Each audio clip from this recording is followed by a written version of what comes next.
चुनाव खर्च की सीमा लगातार बढ़ाई जाती रही है, वह सबसे खराब है। हमारा कहने का मतलब है कि चुनाव के खर्चे को लगातार बढ़ाया जा रहा है और सभी करप्ट लोग पकड़ा रहे हैं। चुनाव खर्च में क्यों नहीं पकड़ा जाता? सीबीआई क्यों नहीं लगती? कि पुड़िया खिलाई तो खाई ली हो, जिलेबिया खिलाई तो खाई ली हो, पैसवा भी दीही तो दे ले ली हो, लेकिन अनहरी कोठरिया में जाई के बदल जई हो।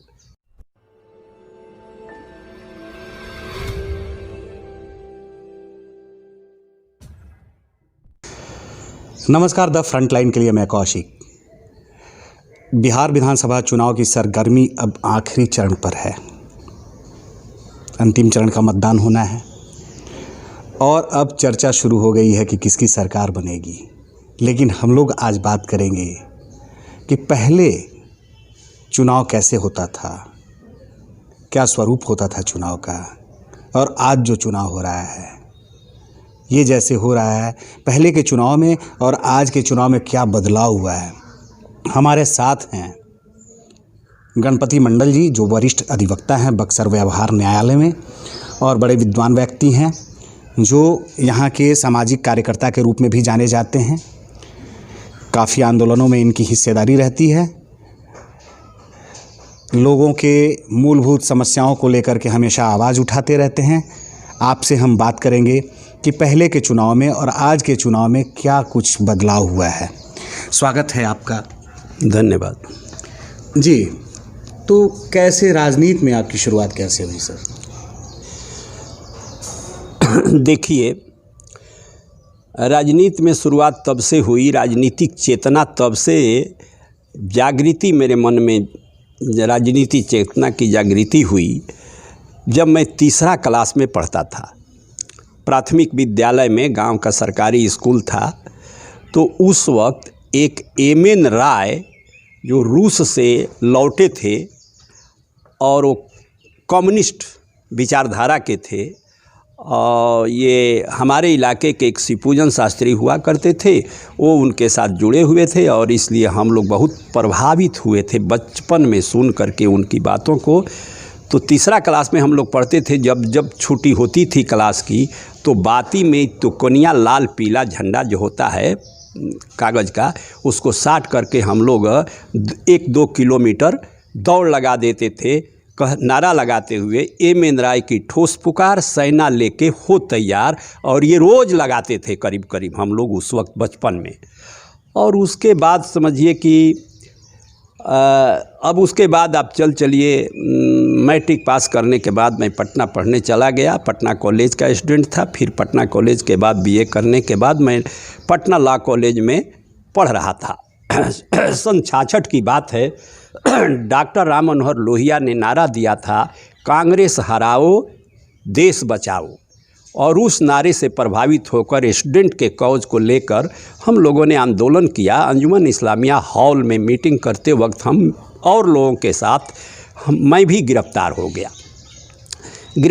गया। उसके बाद बहुत से साथी आए गए।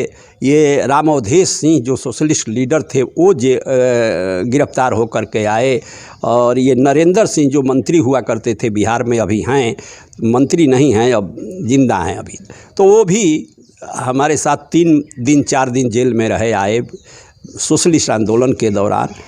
और डॉक्टर लोहिया का जब ने कहा कि भाई चुनाव हो गया, सभी हिंदी प्रांतों में गैर कांग्रेसी सरकार बनने जा रही है, गैर कांग्रेसी सरकार का पहला काम होगा शपथ लेने के बाद सभी बंद छात्रों को रिहा करना। तो महामाया बाबू कर्पूरी ठाकुर जी की सरकार बनी। शपथ लेने के बाद अब महामाया बाबू ने पहले आदेश पर दस्तखत किया और हम सभी छात्र रिहा हुए। मैं भी 7 फरवरी को रिहा हुआ। 8 दिसंबर को गिरफ्तार हुआ, 7 फरवरी को रिहा हुआ। अच्छा, मैं बात करूंगा चुनाव में बदलाव को लेकर के। 51-52 के बाद से जी अभी तक हाँ, क्या कुछ बदलाव आपने देखा है? देखिए, चुनाव में हमारा तो मानना है व्यक्तिगत कि चुनाव आयोग द्वारा जो चुनाव खर्च की सीमा लगातार बढ़ाई जाती रही है, वह सबसे खराब है। चुनाव खर्च की सीमा क्यों बढ़ाई जा रही है? क्यों हम कह रहे हैं कि तू 2 लाख, 4 लाख, 20 लाख, 50 लाख, 75 लाख खर्चा करो? यह कहने का मतलब है चुनाव आयोग का आदेश कर, चुनाव आयोग ने जो निर्धारण किया है इसका, ये बहुत गलत है और इससे हर खराबियों की उत्पत्ति पहले होती है। खर्च नहीं हुआ करते थे क्या? बहुत कम नॉमिनल खर्च हुआ करता था, बहुत कम नॉमिनल, कोई भी आवेदन कर सकता था। लेकिन आज कोई भी आवेदन नहीं कर सकता सबके लिए। और डेमोक्रेसी में किसी को खर्च की सीमा बढ़ा करके रोकने का प्रयास किया जाए तो यह फुल फ्लेज डेमोक्रेसी नहीं कही जाएगी। अच्छा, पहले कैसे हुआ करता था? पहले भी हुआ करता था, लेकिन यादों को शेयर। अब याद उस वक्त सीमा कितनी थी यह याद नहीं है, लेकिन कोई भी नॉमिनेशन करता था यह याद है। आज कोई भी नॉमिनेशन नहीं कर सकता। अच्छा, पहले के जनप्रतिनिधि जो हैं वो कैसे मतलब प्रचार प्रसार? पहले के प्रतिनिधियों में मैं कहना चाहता हूं कि साइकिल से प्रचार करने वाला बहुत ही महत्वपूर्ण और जनता के दिलों में आदर का पात्र होता था। और वो लोग अधिकांश चुनाव इस तरह से जीतते थे। खड़खड़िया जीपें होती थी, खड़खड़िया। मैं रामानंद तिवारी जी पुलिस मिनिस्टर्स हुए थे बाद में, और वो खड़खड़िया जीप से चुनाव प्रचार करते थे। राम अवधेश जी खड़खड़िया जीप से प्रचार करते थे।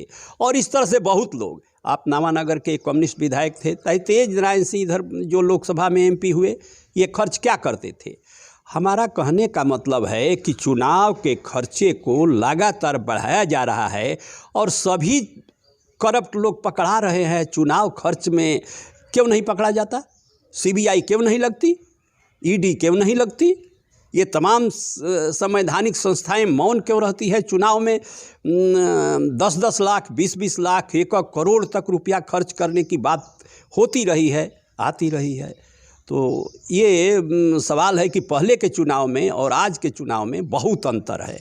आज के चुनाव जनता भी पहले के चुनाव को जो पैदल वोट मांगता था उसके प्रति आदर करती थी। आज अगर 4 जीप को लेकर मन नहीं जाइए, चमकती हुई कारें, तो जनता उसको एक्सेप्ट ही नहीं करती है। अब तो हेलीकॉप्टर की बात कीजिए। अब तो हेलीकॉप्टर की बात कीजिए। देखिए, हेलीकॉप्टर में अभी आपने देखा नहीं, इस चुनाव में सत्ता पक्ष के 33 हेलीकॉप्टर और तेजस्वी जी केवल 1 हेलीकॉप्टर में सबके छक्के छुड़ा दिए।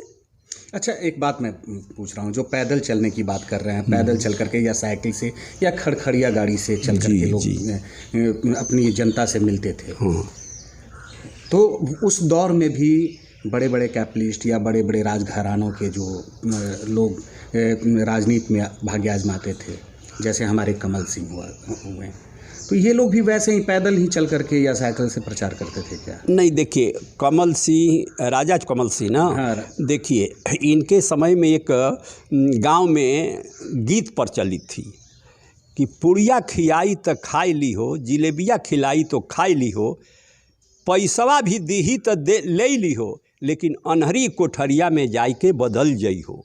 ये सभी लोग नहीं लेते थे, लेकिन कुछ लोग जरूर पूड़ी खा करके और इस लेकर के प्रभावित हुआ करते थे, लेकिन ऐसे लोग इने गुने थे। मतलब इस गीत का क्या तात्पर्य हुआ? इस गीत का मतलब ये था कि पहला चुनाव तो वो जीत गए शोहरत में, और दूसरे चुनाव के दौरान लोग बहुत माने खर्च करते थे, तो जनता के तरफ से गीत आई बन करके गाँवों से, ये गीत कि पुड़िया खियाई तो खाई ली हो। मैं ठीक है, न्योता दे रहा है, पूड़ी खाने जा रहे हैं, गरीबी है, उस वक्त भी गरीबी, भूखमरी, कंगाली थी, तो लोग खाने जाते थे, मिठाइयाँ, प्रलोभन दिए जाते थे। प्रलोभन तो हर समय में कुछ न कुछ लोग दिए ही जाते थे। लेकिन आज तो प्रलोभन नहीं दिया जाता है, आज तो खरीद लिया जाता है। आज प्रलोभन क्या, खरीद लिया जाता है। और लोग बिक्री तो होने, अपने को बिक्री करने के लिए लोग तैयार हैं। मतलब गीत का तात्पर्य ये हुआ करता था कि पुड़िया खिलाए तो खा लो, जिलेबी खिलाए तो खा लो, कुछ दे तो रख लो, लेकिन मताधिकार का जो प्रयोग है ईमानदारी से अंधेरी कोठरिया में जाएगी। मताधिकार का महत्व था, निष्पक्ष करो, और गांव के लोग भी उसको महत्व देते थे। उस वक्त जब सोशलिस्टों का और कम्युनिस्टों के कार्यकर्ता चारों तरफ दौड़ करके इस तरह के गीत गाया करते थे, तो महत्व था। आज तो ये सब ख़त्म है, आज तो ख़त्म है, बिल्कुल ख़त्म है। चलिए, बहुत बहुत धन्यवाद आपसे। आपने अपने अनुभवों को शेयर किया, अपने यादों को शेयर किया द फ्रंट लाइन के लिए धन्यवाद है आपको। तो आप गणपति मंडल जी हैं, जिन्होंने पहले कैसे चुनाव हुआ करता था, आज कैसे हो रहा है, क्या बदलाव हुआ है, इस विषय पर इन्होंने प्रकाश डाला। तो ऐसे ही अन्य लोगों से भी हम लोग मिलते रहेंगे, पुराने लोगों से मिलते रहेंगे, पुराने राजनीतिज्ञों से मिलेंगे, सामाजिक लोगों से मिलेंगे। तो अब तक के लिए बस यहीं तक, फिर मिलते हैं नए मुद्दे नए सरोकारों के साथ। तब तक द फ्रंट लाइन देखते रहिए। अच्छा लगे तो सब्सक्राइब कीजिए, लाइक कीजिए, अपना सुझाव देना नहीं भूलिए। नमस्कार, धन्यवाद।